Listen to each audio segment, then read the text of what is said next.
swings in and a full toss and the first boundary for Abhishek Sharma. আবারও 2025-এর IPL এ দ্বিতীয় ম্যাচে মুখোমুখি হয়েছে হায়দ্রাবাদ বনাম রাজস্থান। অবশ্য এই দিন প্রথমে টসে জিতে আগে ব্যাটিং করার সিদ্ধান্ত নেয় রাজস্থান রয়্যালস। শুরু থেকে যেন রাজস্থান রয়্যালস একের পর এক বিধ্বংসী পারফরমেন্স করেই যাচ্ছিল।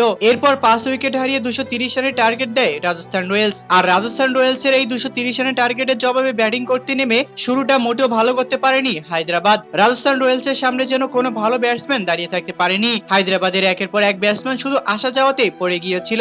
তবে 2025-এর আইপিএল এ যে রাজস্থান রয়্যালস এরকম দুর্দান্ত পারফরমেন্স করেছে তা আসলেই একদম নজর কাড়ার মতো ছিল। ব্যাটিং এ যেরকম দুর্দান্ত পারফরমেন্স করেছে রাজস্থান, তার থেকেও বেশি দুর্দান্ত পারফরমেন্স করেছে বোলিং এ এসে, যার কারণে হায়দ্রাবাদকে প্রায় 100 রানের ব্যবধানে ম্যাচটা হারিয়ে দিয়েছে। আর অপরদিকে রাজস্থান রয়্যালস এর এমন দুর্দান্ত পারফরমেন্স দেখে বেশ রীতিমতো অবাক হয়ে গিয়েছিল তাদের সকল ভক্ত সমর্থকরা। চারপাশে যেন শুধু রাজস্থান রয়্যালস এরই নাম জপছিল। তো দর্শক, 2025-এর বিপিএল এর দ্বিতীয় ম্যাচে রাজস্থান রয়্যালস এর এমন দুর্দান্ত পারফরমেন্স আপনাদের কাছে কেমন লেগেছে তা অবশ্যই আমাদেরকে কমেন্ট করে জানাতে একদমই ভুলবেন না। আর হ্যাঁ, আপনারা যদি আমাদের চ্যানেলে নতুন হয়ে থাকেন তাহলে চ্যানেলটিকে অবশ্যই একটি সাবস্ক্রাইব করে দিবেন। 2025-এর আইপিএল এর সকল নিউজ পাবেন আমাদের এই চ্যানেলে। ধন্যবাদ।